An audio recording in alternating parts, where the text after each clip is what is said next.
In this place, people mysteriously disappear and only their skins are ever found, because this is the 2022 film The Breach, so hurry up and drop a like, and let's dive into the story. We start in a very beautiful location filled with streams and trees, everything peaceful, but amid these calm waters, a canoe drifts aimlessly, seemingly empty. Nearby, a group of people are enjoying a picnic in nature until one young woman spots the canoe and decides to take a look. Without a doubt, this will be a day she'll never forget. Now we meet Sheriff John and his partner Connie, who are called to investigate the case. Since it's a small town, they're not used to many problems, but what they find isn't a full body, just part of one. And to make things even better, the coroner on duty that month is Jacob, and it's clear he and John don't get along well. But work is work. John brings the remains to Jacob for analysis, and the moment Jacob sees them, he's shocked. There's no animal in the area that could have caused such damage. All that's left is the victim's skin, as if everything inside had been ripped out. Inside the remains, they also find a dead wasp, suggesting the person had been out in the woods. Back at the station, with not much more to go on, John gives the dead wasp to Connie for further analysis. She later discovers that the body matches the missing scientist Cole Parsons, who had disappeared some time ago. He'd been staying in the area, not near town, but in a more remote location.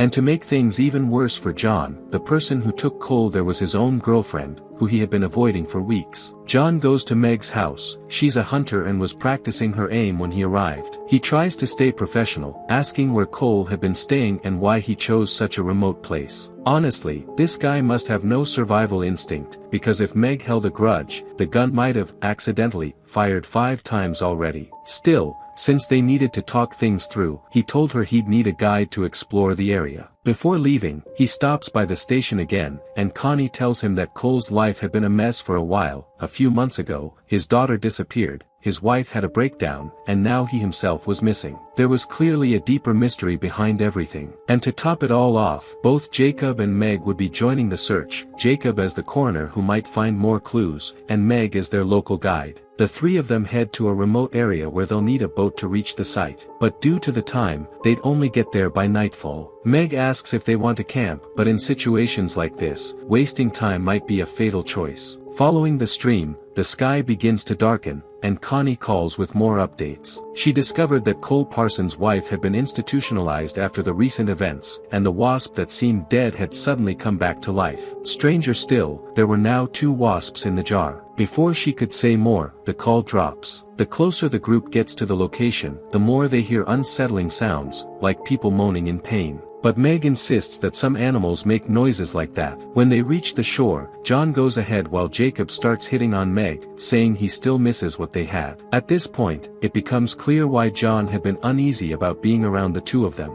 John enters the house, which looks like it's been abandoned for a long time. There's no electricity, so he starts exploring the rooms. Upstairs, a bizarre creature watches him from the ceiling, though he's unaware of the presence. He finds only one locked door and heads back, saying he didn't find anything unusual. But as soon as the others enter the house, everything powers up as if connected to a generator. The strange sound they'd heard earlier is now clearly coming from the basement, where they find a highly advanced generator with cables running throughout the house. Back upstairs, the once locked door is now open, and inside, the walls are covered in scientific research, as if someone had been conducting secret experiments far from any oversight. Then, things take a turn for the worse. Jacob gets stung in the face by a wasp and begins to feel dizzy. Meanwhile, Connie is talking with her friend Alex, an old-school conspiracy theorist, about the bizarre case. He believes the government is behind it all, conducting secret experiments away from the public to avoid backlash. John briefly gets cell signal and calls Connie, asking her to find out who built this place in the middle of nowhere and how it has power at all. Jacob later pulls John aside and asks if he's really leaving town. Apparently John got a promotion in a big city, which had always been his dream. Jacob is clearly upset, accusing him of stealing his girlfriend and now abandoning her like she's nothing. That night, John tries to talk to Meg, but she says it's not the right time. He heads to his room, but since Meg can't sleep either, she eventually comes to him. She asks why he never told her about the promotion. He gives her a sly look, and we all know how that ends.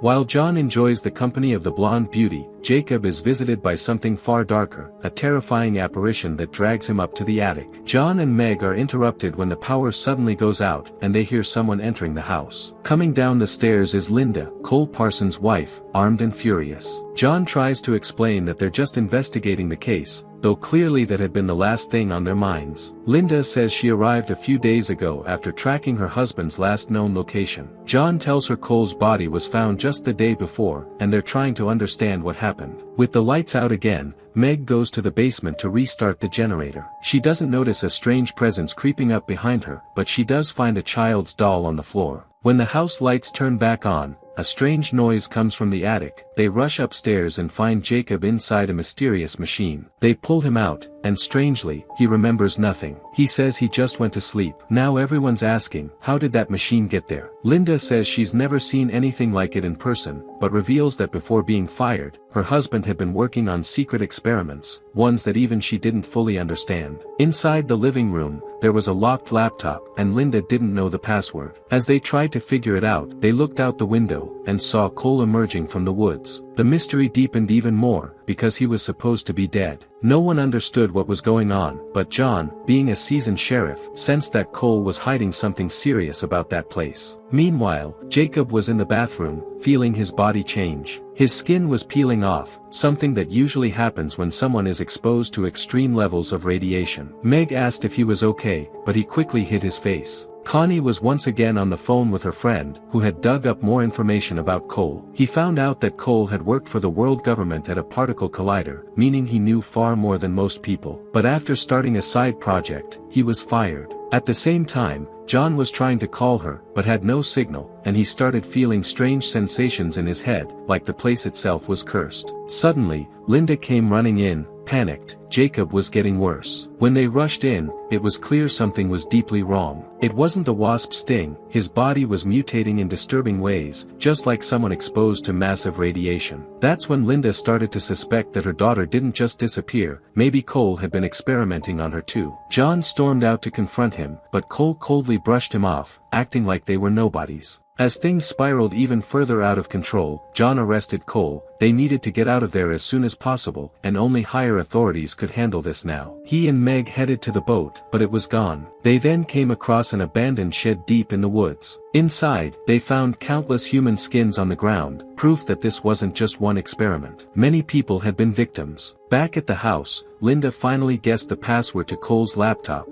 and the truth came out. Every person Cole had brought to help him had been placed inside the machine. The final video was the most devastating. It showed his own daughter being used in an experiment. Linda snapped. She ripped all the research off the walls, revealing strange symbols that looked like part of a ritual. A creature watched her silently as Cole appeared behind her, saying they were going to change the world. He locked her inside the room, until it was all complete. But Linda was clever. She opened the air duct leading to the basement. While crawling through, she stepped on a nail, but had to stay silent to avoid detection. Now determined to end it all, she grabbed an axe and made her way to the attic to finish Cole herself. Meanwhile, John and Meg realized they couldn't escape that place on their own, only Cole knew how. They returned to confront him. That's when Meg dropped a bomb. She was pregnant. And guys, it's honestly incredible how women have the ability to pick the worst possible moment to break big news. Sometimes you're on the toilet, sometimes you're literally fighting for your life, but waiting until you get home is never an option. Since she couldn't be in that kind of danger, John told her to stay outside and keep watch while he handled it. But the moment he went to check on Jacob, something horrifying happened. Something was emerging from Jacob's body, like a twisted version of himself. John nearly died, but Meg came in at the last second and saved him. Outside, more and more people, all past test subjects, started appearing. Linda made it to the attic to finish things once and for all, but her daughter appeared and pulled her into the machine. That was it. She had fallen into the trap. Meg ran outside to hold off the creatures, while John went up to soak the house in gasoline. But then Cole showed up, and a brutal fight broke out. Cole was now fully transforming into something inhuman, but John, being a cop, managed to finish him off, even though he lost 2 fingers in the process. But of course, nothing is ever that simple. As he struck a match to burn everything, Cole grabbed him. Meg barely managed to escape the explosion, but what she couldn't escape were the creatures that were already closing in. A few months later, Connie stops by Meg's house to drop off some of John's belongings that had been left at the station, since apparently, he had a mild case of death. Meg seems a bit off. And as soon as Connie leaves, we see the twist. In the backyard, Meg's skin is lying on the ground, revealing that one of those creatures had either taken her skin and was now living in her body, or maybe she was thrown into the machine, and what we're seeing is the evil version of her. But we'll never really know, because this is a low-budget, low-quality horror film. And to bless the rest of your day, don't forget to drop a like and subscribe if you're new, because tomorrow there's another mystery, and only you can solve it. So I'll see you in the next review. Thanks for watching, and I'm out.